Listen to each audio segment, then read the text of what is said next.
केला सींचने की कथा सबसे पहले सुन लेते हैं। बोलिए बृहस्पति देव भगवान की जय। गुरुवार केला सींचने की कथा के अनुसार बहुत समय पहले की बात है। एक गांव में एक बुढ़िया माई अपने बेटे के साथ रहती थी। बुढ़िया माई के पति को गुजरे तो खूब समय हो गया था। बुढ़िया माई बहुत धार्मिक प्रवृत्ति की थी और नित्य नियम से भगवान विष्णु की पूजा करती थी। भगवान विष्णु की पूजा करने के बाद केले को सिंचन किया करती थी, केले की परिक्रमा करती और वहीं पर बैठकर कथा कहानी सुनती। बुढ़िया माई ने अपने बेटे को बड़ी मेहनत मजदूरी से पाल पोस कर बड़ा किया था। बेटा बड़ा हो गया तो कमाने लग गया। कमाने लगा तो बुढ़िया माई ने सोचा कि अब मुझे अपने बेटे का विवाह कर देना चाहिए। बुढ़िया माई ने एक सुंदर लड़की देखकर उसका विवाह रच दिया। बेटे का विवाह हो गया, घर में बहू आ गई। बुढ़िया माई ने सोचा बस अब मेरी सारी चिंता दूर हो गई। लेकिन इंसान जैसा सोचता है वैसा होता कहाँ है। धीरे धीरे समय बीतता गया और बुढ़िया माई की बेटे की शादी 1 साल के भीतर हो गई। 1 साल तो बुढ़िया माई के घर में सब ठीक ठाक रहा, लेकिन जब उसके बेटे की बहू को, सास को यूं पता चला कि यह रोज ही पूजा पाठ करती हैं और ज्यादा ही खर्चा करती हैं, तो यह बात हुई क्या कि माताजी तो रोज सुबह सुबह पूजा पाठ करने लग जाती हैं, घर के किसी काम में हाथ नहीं बटाती, सोने भी नहीं देती वह अलग, और रोज रोज जो घी का दीपक है, जो दीप दान करती है वो अलग। इसका क्या मतलब है, इससे क्या काम आएगा। उसने अपने पति को खूब सिखाया, पढ़ाया और भड़काया। देखो आपकी माँ रोज घी का दीपक जलाती है और घी खूब महंगा है। इतनी महंगाई के जमाने में खुद खाने को तो घी है नहीं और इन्हें दीपक जलाने के लिए देसी घी चाहिए। अपनी माँ से कहो घी की बजाय तेल का दीपक जलाया करे। बुढ़िया माई का बेटा अपनी पत्नी की बातों में आ गया, जाकर अपनी माँ से कहने लगा, माँ आप देखकर काम किया करो ना, इतनी महंगाई है, मैं अकेला कमाने वाला हूँ, इतना नहीं कमा पाता कि आप लुटाती घूमो। आप यह जो रोज रोज सुबह देसी घी का दीपक जलाती हो ना, आप इसके स्थान पर तेल के दीपक का भी तो जला सकती हो, इतना खर्चा हो गया है। बुढ़िया माई कहने लगी, बेटा मैं तो बचपन से ही तुम्हें मेहनत से पाल पोस कर बड़ा की हूँ, मेहनत मजदूरी करती थी तब भी मेरा खर्चा कभी नहीं बढ़ा, और अब तो तुम अच्छा खासा कमा लेते हो और अब तुम्हारा खर्चा बढ़ भी गया है। लेकिन बेटे की बहू जो सिखाई पढ़ाई थी वह तो बेटे पर असर कर गया। उसने कहा, माँ मुझे कुछ नहीं पता, मुझे बस इतना पता है कि हमें अपने खर्चे कम करने होंगे, अब अभी से थोड़ा थोड़ा बचाएंगे तब जाकर ही कल के लिए कुछ जोड़ पाएंगे। बुढ़िया माई ने अपने बेटे को समझाने का खूब प्रयत्न किया कि बेटा मेरा तो नित्य नियम है, मैं रोज देसी घी का दीपक केले वृक्ष की जड़ में सुंदर रूप में प्रज्वलित करती हूँ। तो बेटा नहीं माना। बुढ़िया माई ने सोचा कोई बात नहीं, घर में कलह कलेश करने से कोई भी फायदा नहीं है, जैसा बेटा कहता है वैसा ही कर लेती हूँ।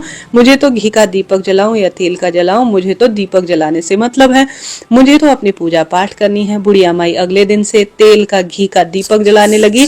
इन बातों को अभी थोड़े ही दिन बीते थे कि बुढ़िया माई की बहू ने सोचा कि यह तो अभी भी तेल का दीपक जला रही है और खुश भी रहती है। उसने फिर अपने पति को सिखा दिया और बुढ़िया माई का तेल का दीपक जलाना भी बंद करवा दिया। घी और तेल को अलमारी में ताला लगाकर रखने लगी ताकि न बुढ़िया माई का घी प्रज्वलित दीपक जल सके और न ही तेल का जल सके। बुढ़िया माई को खूब दुख हुआ तो बहू ने कलेजे में शांति पाई। अब बुढ़िया माई को दीपक जलाने के लिए न घी मिलता और न ही तेल मिलता। इससे बुढ़िया माई बहुत दुखी हुई। उस दिन उन्होंने भोजन भी नहीं किया। शाम को जब बेटा घर आया तो देखा माँ ने आज भोजन नहीं किया है। अंदर जाकर अपनी पत्नी से कहने लगा, शायद तुमने बहुत बड़ी गलती की है, माँ जब तक अपना नियम नहीं निभाएगी ना खाना नहीं खाएंगी। लेकिन उसकी पत्नी कहने लगी, आप चिंता मत करो, एक दिन में सब ठीक हो जाएगा, आज माताजी भूखी रहेंगी, कोई बात नहीं, उपवास हो जाएगा, अब देखना अपने आप ही बाद में खाना खा लेंगी। अपनी पत्नी की बातों में बुढ़िया माई के बेटे ने सुना, लेकिन उसका मन नहीं माना। खाने की थाली लेकर माँ के पास पहुंचा, कहने लगा, माँ इस तरह कब तक गुस्से में रहोगी, लो खाना आ गया है, अगर तुम खाना नहीं खाओगी तो बीमार पड़ जाओगी। लेकिन बुढ़िया माई तो अंदर से दुखी थी। आज सालों बाद उसका नित्य नियम टूटा था, लेकिन उन्होंने अपने बेटे को कुछ भी नहीं कहा। बेटे से बोली, बेटा तू जा, मुझे भूख नहीं है, मेरा मन खराब है, तू ऐसा कर, खाने की थाली मेरे कमरे में रख दे, जब मेरा मन करेगा मैं खा लूंगा। बुढ़िया माई के बेटे ने खाने की थाली अपने माँ के कमरे में रखी, परंतु ऐसे ही दिन बीत गया। बुढ़िया माई का रोज का नियम टूट गया। उसकी पत्नी रोज उससे कहती कि जाओ अब माँ को खाना दे आओ, परंतु वह माँ तो खाना नहीं खाई। फिर 3-4 दिन इस तरह से बीत गए। तुम्हारी माँ आराम से खाना खा रही है, लेकिन उन्हें पता नहीं है कि बुढ़िया माई खाना नहीं खाती है। बेटे लेके जाने के बाद उस खाने को गाय को और कुत्ते को खिला देती है। इस तरह करते करते 8 दिन बीत गए। बुढ़िया माई ने न कुछ खाया और न कुछ पिया, बेसुध सी पड़ी रही। भगवान विष्णु ने सोचा, यह तो मेरी भारी भक्त है, बहुत कष्ट में है, मुझे इसका कष्ट दूर करना पड़ेगा। बुढ़िया माई के सपने में भगवान विष्णु आए और कहने लगे, माई सो रही हो क्या, जाग जाओ। बुढ़िया माई बोली, भगवान ना तो सो रही हूँ ना जाग रही हूँ, बस बीच में हूँ। भगवान विष्णु बोले, बुढ़िया माई ऐसे क्यों पड़ी है, कुछ खाती पीती क्यों नहीं है। बुढ़िया माई ने कहा, भगवान आप तो जानते हो मेरा नित्य नियम टूट गया है। आज जब तक मैं दीपक नहीं जलाऊंगी ना तब तक कुछ भी नहीं खाऊंगी ना कुछ पीऊंगी। भगवान विष्णु बोले, तू चिंता मत कर, कल तुझे केला सींचने आना होगा। अब तेरा नित्य नियम निभाने की जिम्मेदारी मेरी है। तू बचपन से ही मेरी पूजा करती है, क्या मैं तेरे लिए इतना नहीं कर सकता। बुढ़िया माई के रात के सपने को देखकर जब सुबह जागती है तो सोचने लगी कि क्या यह सपना था, लेकिन कोई बात नहीं। भगवान विष्णु ने कहा, तू कल केले की पूजा करने के लिए आना तो बुढ़िया माई लोटा लेकर आना। केले की पूजा करके जो है तुम केले के जो वृक्ष है उसे सिंचन करोगी। बुढ़िया माई जैसे ही केले के पेड़ का जो है पास गई, केले के पेड़ के आसपास साफ सफाई की, परिक्रमा की, जल चढ़ाई तो देखा वहां पर तो एक दीपक रखा हुआ है, उसमें बाती लगी है, घी रखा हुआ है और साथ में माचिस भी रखी हुई है। बुढ़िया माई ने सोचा कोई अपना दीपक जलाना भूल गया। वह आसपास देखती है, पता नहीं कौन है, परंतु दीपक तो रखा है। तभी उसे केले के पेड़ से एक आवाज आती है, बुढ़िया माई क्या सोच रही है, दीपक तेरे लिए सामने रखा हुआ है, जला दे और अपने नियम को पूरा करे। बुढ़िया माई ने आवाज सुनी और हैरानी में रह गई। तब फिर से केले के पेड़ से आवाज आई, बुढ़िया माई मैंने ही तेरे नियम पूरा करने के लिए दीपक रखा हुआ है, अब तो दीपक मेरे लिए रोज जलाने के लिए आना। अब से तू अपना नित्य नियम पूर्ण करना, रोज तुझे यहीं पर घी का दीपक रखा मिलेगा, अब तेरे नियम नहीं टूटेंगे। यह बात सुनकर बुढ़िया माई खुश हो गई। उसने दीपक जलाया, परिक्रमा की और अपने घर आ गई। घर आते ही अपनी बहू से कहने लगी, बहू जल्दी से मेरे लिए खाना ले आ, मुझे तो खूब भूख लगी है। बहू ने अपनी सासू माँ को खाना दिया। बुढ़िया माई उस दिन खूब खुश हुई। शाम को बेटा आया तो उसकी माँ को खुश देखा तो उसके मन में भी तसल्ली हुई। उसने सोचा जो माँ नाराज थी अब ठीक है। इस तरह करते करते कुछ दिन बीत गए। कुछ दिन बाद एक त्योहार था। त्योहार पर हलवा बनाया था। बहू ने घी निकालना चाहा, अलमारी खोला तो डब्बा निकला, देखा डब्बे में घी नहीं है। बहुत हैरान थी, अरे डब्बे में से घी कहाँ गया। उसने सोचा जरूर माँ जी ने चुराया है और घी चुराकर दीपक जलाने गई होगी, तभी इतनी खुश है। उसने फिर से अपने पति के कान भरने शुरू कर दिए, देखो जी तुम्हारी माँ चुरा चुरा कर घी का दीपक जलाती है। बेटा बोला मेरी माँ ऐसा कर ही नहीं सकती, मैं नहीं मानता, मेरी माँ चोरी नहीं कर सकती। बहू कहने लगी तुम्हारे ही सामने मैंने अलमारी में घी का डब्बा रखा है और आज डब्बा खाली मिला, तो बताओ यह अलमारी में से घी कहाँ गया। लेकिन बुढ़िया माई का बेटा कहने लगा नहीं मैं नहीं मानता, मेरी माँ चोर है। बहू बार बार कहने लगी। बुढ़िया माई के बेटे ने कहा ठीक है, जब तक मैं अपनी आंखों से न देख लूं तब तक नहीं मानूंगा। अगले दिन सुबह दोनों बड़े जल्दी उठ जाते हैं। बुढ़िया माई के जागने से पहले पीछे पीछे छुपकर बैठते हैं, सोचने लगे कि देखेंगे आज माँ अलमारी से घी निकालने आती है या नहीं। बुढ़िया माई उठी, नहाई धोई, उसने अपने पूजा पाठ का सामान लिया, जल का लोटा लिया और मंदिर की तरफ आ गई। अलमारी की तरफ तो देखा भी नहीं। बेटा घूर कर बहू की तरफ देखने लगा, देखा मैंने कहा था ना मेरी माँ चोर नहीं है। बहू कहने लगी अगर तुम्हारी माँ चोरी नहीं करती है तो फिर ये घी कहाँ गया।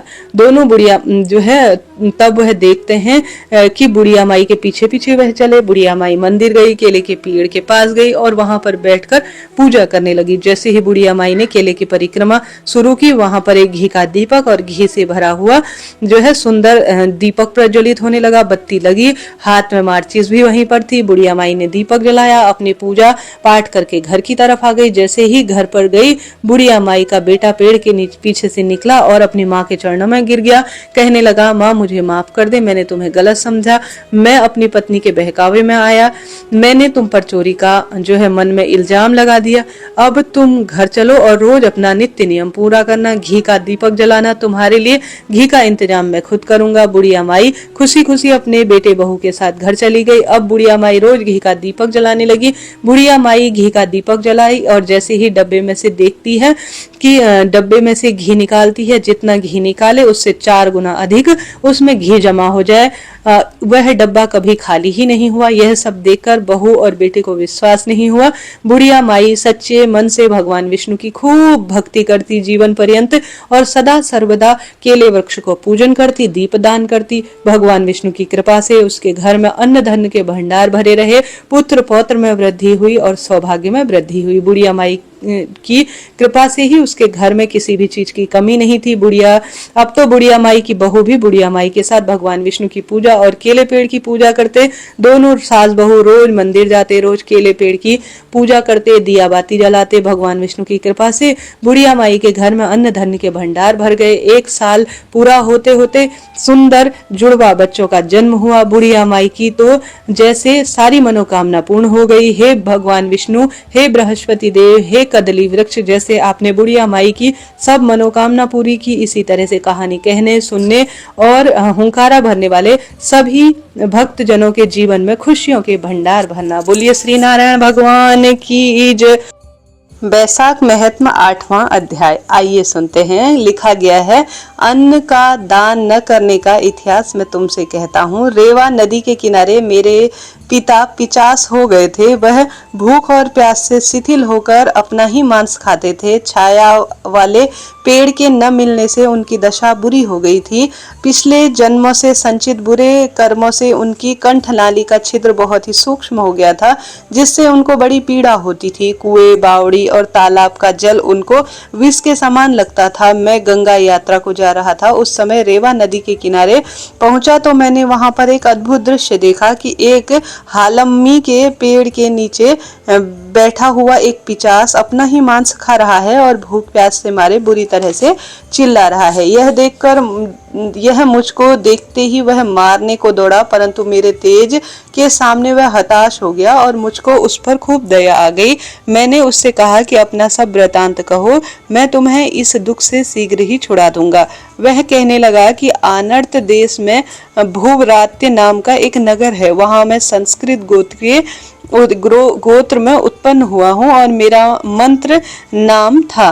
तप, दान और यज्ञ में मेरी बड़ी श्रद्धा थी। मैंने संपूर्ण विद्या पढ़ी और पढ़ाई पूर्ण की, परंतु मैं बैसाख महीने में कभी अन्न का दान नहीं किया। मेरे विचार से इस कारण मुझे यह पिचास योनि मिली है और कोई अन्य कारण मुझे नहीं दिखता है। मेरा पुत्र श्रुतिदेव नाम का बड़ा विद्वान और धर्मात्मा है। यह बात मैंने तुमसे कही है। यदि तुम मेरे पुत्र से जाकर कहोगे तो वह कृपा करेगा। मैं अपने पिता को यह बात सुनकर खूब दुख के कारण रो उठा। उसके और साथ ही उनके पैरों में मैं गिर पड़ा और कहने लगा, पिताजी, मैं आपका पुत्र हूँ, देवयोग से यहाँ आया हूँ। अब आप मुझको आज्ञा दीजिए, मैं वही करूँगा जिससे आपका यह दुख दूर हो जाए। तब वह बड़ी प्रसन्नता के साथ कहने लगे कि यात्रा करके शीघ्र घर जाओ और मेष संक्रांति में स्नान करके भगवान विष्णु के निमित्त अन्न आदि किसी श्रेष्ठ ब्राह्मण को दान दो, जिससे सकुटुंब मेरी मुक्ति हो जाए। मैंने तीर्थ यात्रा करके घर आकर बैसाख के मास में अन्न का दान किया। तब मेरे पिता 50 योनि से मुक्त हो गए। उनको आशीर्वाद देते हुए विमान में बैठकर बैकुंठ लोक को वह मुझे आशीर्वाद देकर गए। सो हे राजन, मैंने तुमसे धर्म का यह सार कहा। अब तुम्हारी क्या सुनने की इच्छा है, मुझसे कहो। इत श्री बैसाख महत्म 8वां अध्याय समाप्त। प्रिय श्रोताजनों, यह बैसाख महीने के आज 8वें दिन पढ़ा सुना जाने वाला 8वां स्रोत है जो मैंने आपको सुनाया। अब आइए बैसाख महीने में तुलसी सिंचन की कथा सुन लेते हैं। इससे पहले बैसाख महीने में सुनी जाने वाली बरकत देवता की कथा और अन्य कथाएं चैनल पर आ चुकी हैं। एक बार आप उन कथाओं को सुन लीजिएगा। तुलसी माता की जय। शास्त्रों में तुलसी माता के बारे में लिखा गया है, महाप्रसाद जननी सर्व सौभाग्यवर्धिनी आधि व्याधि हरा नित्यम तुलसी त्वम नमोस्तुते। अर्थात हे भक्ति का प्रसाद देने वाली माता, सौभाग्य बढ़ाने वाली, मन के दुख और शरीर के रोग को दूर करने वाली तुलसी माता, आपको हम बारंबार प्रणाम करते हैं। जय तुलसी मैया की। शास्त्रों में कहा जाता है तुलसी जो माता है वह अगर द्वार पर लहलहाती अवस्था में जिस घर में तुलसी में दीप दीपदान और जल नित्य रूप से सिंचन किया जाता है, उस घर का भाग्य प्रबल होता है और उस घर में अकारण ही काल कभी प्रवेश नहीं करते, ऐसा शास्त्रों में वर्णित है। इसलिए मैं आप सभी को इस पावन पवित्र महीने में तुलसी सींचने की कथा सुना रही हूँ। बैसाख महत्म का जो यह अध्याय है सुनने के बाद आप सभी को, जो मैं रोज आपको सुनाती हूँ, तुलसी माता की कथा भी सुने। कहा जाता है अपने हाथ में फूल, तिल या चावल या दक्षिणा रखे और कहानी सुनना शुरू करे। ऐसा ना भी कर पाए तो माता तुलसी को प्रणाम करे, श्री नारायण का ध्यान करे और सुंदर भाव सच्चे मन से इस कथा को सुने। प्रेम, मन और भाव से सुनी जाने वाली तुलसी कथा बहुत श्रेष्ठ परिणाम देती है। कथा अनुसार बैसाख के ठाकुर जी, जो कि बहुत पुरानी बात है, एक गांव में एक परिवार रहता था। उस परिवार में माँ, बेटा और बहू थे। बहू बहुत सीधी सादी और शांत स्वभाव की थी और उसकी दूसरी तरफ सास बहुत ही झगड़ालू और घमंडी थी। वो अपने बहू पर बहुत अत्याचार करती थी, उसे घर के सारे काम भी करवाती थी, खाने के लिए एक सूखी रोटी देती थी। अब बहू के पति को तो इस बात का कुछ भी ध्यान नहीं था, वो तो सुबह होते ही खेत पर काम करने चला जाता था। बहू सास के कहे अनुसार घर के काम में लग जाती थी। एक दिन बहू ने देखा पड़ोसन नया मटका लाई है। पड़ोसन ने बात ही बात में बहू को बताया कि वो बैसाख स्नान करने की तैयारी कर रही है। बहू को बैसाख माह के बारे में कुछ भी पता नहीं था, इसलिए वह पड़ोसन से पूछने लगी तो पड़ोसन ने उसे पूरी जानकारी देते हुए कहा, बैसाख का पावन पवित्र महीना बहुत ही फल देने वाला है। साथ ही तुलसी माता की महिमा भी बहू को खूब बताई और कहा, अगर कोई बैसाख महीने में स्नान, ध्यान करे, दीपदान, तुलसी पूजन और तुलसी का सिंचन करे तो उसके जीवन के सभी परेशानियों का अंत होता है और पुत्र, विवाह, नौकरी, रोग, कर्ज, सौभाग्य इत्यादि की जो परेशानी है वह सदा सर्वदा के लिए खत्म होती है और सदा सर्वदा प्रभु जी की कृपा होती है। अब बहू अपनी सास के व्यवहार से बहुत दुखी थी। उसने सोचा, हो सकता है तुलसी माता की पूजा प्रताप से ही मेरे जीवन में जो कठिनाई है वह ठीक हो जाए। अब यही बात सोचकर बहू ने अपने मन में तुलसी पूजा की और बैसाख स्नान करने का निर्णय ले लिया। शाम को तुलसी और बैसाख महीने की महिमा अपनी सास को बताई। सास बोली, कोई जरूरत नहीं है, कोई नियम नहीं लेने की है, घर का काम करो, बस यही तुम्हारे लिए पूजा पाठ है। अब बहू क्या करती बेचारी, चुपचाप हो गई। बैसाख महीना शुरू हुआ। अब बहू ने क्या किया, वो जल्दी उठकर सुबह नदी पर स्नान करने चली जाती। वहां एक घड़े में पानी भरती, तुलसी माता के पौधे को सींच देती, फिर वहीं बैठकर तुलसी माता की कहानी सुन लेती। अब बहू ने यह नियम ले लिया, सास के जागने से पहले घर वापस आ जाती और हर रोज यह सिलसिला जो है चलता रहा। किसी तरह 15 दिन बीत गए। एक दिन सास सुबह जल्दी उठ गई। उसने देखा घर में बहू नहीं है। उसने कुछ गड़बड़ है ऐसा मन में सोच लिया। अगले दिन भी सास जल्दी उठी, फिर उस दिन भी बहू घर में नहीं थी। सास समझ गई कि यह जरूर बैसाख स्नान कर रही होगी और तुलसी, आंवला, बड़, पीपल, बेलपत्र सींच रही होगी। अब सास बोली कि अगर मैं इसको मुंह से बोलूंगी तो घर में बेकार की लड़ाई झगड़ा हो जाएगा। अब उसने सोचा कि क्या करो जिससे कि बहू का नित्य नेम का नियम छूट जाए। अगले दिन सास ने उसका मटका बदल दिया, पक्के मटके की जगह कच्चा मिट्टी का घड़ा रख दिया। सुबह अंधेरे में बहू कच्ची मिट्टी का मटका लेकर नदी पर चली गई। बहू ने स्नान किया, फिर उसने मटके में जैसे ही जल भरने लगी, मटका नदी में डुबोया। मटका पूरी तरह से गल गया और सारी मिट्टी बह गई। अब बहू यह देखकर खूब रोने लगी। वो तुलसी माता के पास जाकर रोते रोते बोली, हे तुलसी माता, आज मेरा नियम टूट गया, मुझे माफ कर दीजिए। तुलसी माता उसके सामने साक्षात प्रकट हुई और बोली, तुमने जल के स्थान पर अपने आंसुओं से आज मुझे सींच लिया है, तुम्हारा नियम पूर्ण हुआ। बहू ने कहा, माता मैं कल जल कैसे लाऊंगी? अगर मेरी सास को यह पता चला कि मैंने मटका नदी में बहा दिया है तो वह बहुत गुस्सा होगी। तुलसी माता ने एक मटका दिया जिसे लेकर वह खुशी खुशी घर आ गई। सास ने देखा कि वह मटका सोने का है। अब सास के पूछने पर बहू ने सारी बात सच सच बता दी। सास अंदर गई तो बहुत खुश हो गई, पर बाहर से नाटक करते हुए बोली, अगर सोने के मटके में जल लाओगी तो गांव वाले उसको छीन लेंगे। तुम कल फिर जाकर अपनी तुलसी माता के आगे रोना और दूसरा मटका लेकर आना। अब बहू बहुत सीधी सादी थी, उसको तो ऐसा कुछ भी ध्यान नहीं था। वो अगले दिन तुलसी माता के पास जाकर फिर से रोने लगी। तुलसी माता के पूछने पर उसने सारी बात बताई दी। तब तुलसी माता ने उसे एक चांदी का मटका दे दिया। बहू चांदी का मटका लेकर खुशी खुशी घर आ गई, लेकिन उसकी सास ने उसको भी रख लिया और बहू को फिर कहा कि अगले दिन तुलसी माता के सामने और रोजाना। अब बहू सास के डर से कुछ बोली नहीं, फिर तुलसी माता के पास जाकर बैठ गई और फिर और रोने लगी। तुलसी माता ने आकर सारा हाल उससे पूछा तो रोते रोते उसने सारी बात आज भी बता दी। अब तुलसी माता ने कहा, तेरी सास का लालच अब कभी खत्म होने वाला नहीं है, तू आज ऐसा कर मिट्टी का ही मटका ले जा। यह कर कर तुलसी माता ने उसे एक मिट्टी का मटका ही पकड़ा दिया। बहू जब घर आई तो उसकी सास बहुत गुस्सा होने लगी और कहने लगी, तुम्हारी तुलसी माता के पास क्या इतना सा ही धन बचा है? जिसके पास कुछ भी नहीं है उसे सींचने का क्या लाभ? अब वह यह कहकर बहू को खूब गुस्सा करने लगी। बहू ने सास की बात मानी और जो उसका नियम था वह सुबह जल्दी उठकर जो है उसी तरह से पूरा करने लगी। पूरे महीने सास से छिपकर नदी पर स्नान करी और तुलसी माता का सिंचन करती थी। महीना खत्म होने पर था। एक दिन सास छिपाए हुए अपने दोनों मटकों को देखने के लिए गई तो दोनों मटके कच्ची मिट्टी के बन गए थे। अब यह देखकर तो सास का गुस्सा 7वें आसमान पर पहुंच गया। वह बहू को बड़ा भुला कहने लगी। तभी साक्षात माँ तुलसी उनके घर पर प्रकट हुई और सास को बोलने लगी कि तुम्हारे लालच और घमंड में बहुत पाप किए हैं तुमने, इसलिए सिर्फ तुम्हारे छूने से वो मिट्टी के मटके बन गए। जैसे बोगी वैसा ही तो काटोगी। तुलसी माता के प्रताप और कृपा से सास की आंखें खुल गई। वह बहुत रोई और तुलसी माता से क्षमा मांगने लगी। तुलसी माता ने क्षमा कर दिया और खुश रहने का आशीर्वाद दिया। तुलसी माता की कृपा से तीनों घड़े खुद ही तुरंत सोने के घड़े हो गए। अब सास बहू मिलकर हर रोज तुलसी माता के नित्य नियम से पूजा करती। तुलसी माता की कृपा से उनके घर में अन्न धन्य के भंडार भर गए।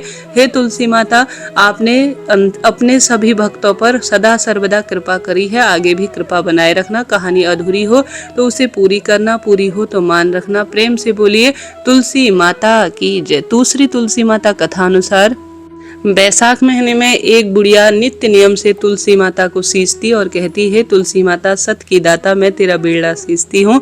महू मुझे बहू दे, बीताम्बर की धोती दे, मीठा मीठा घास दे, बैकुंठ का वास दे, चटक की चाल दे, पटक की मौत दे, चंदन का काट दे, रानी का साज दे, दाल भात का भोजन दे, 11 की मौत दे, कृष्ण जी का कांधा दे। तब तुलसी माता यह सुनकर सूखने लगी तो भगवान ने पूछा, हे तुलसी, तुम क्यों सूखे जा रही हो? तब तुलसी माता कहती हैं, एक बुढ़िया रोज आती है और यही बात कह के जाती है, मैं सब कुछ तो उसको पूरा कर दूं, लेकिन कृष्ण जी का कांधा कहाँ से लाऊंगा? तो भगवान बोले, जब वो मरेगी ना तो मैं अपने आप उसे कांधा देने आ जाऊंगा। तो बुढ़िया माई से कह देना। जब बुढ़िया माई मर गई, सब लोग आ गए।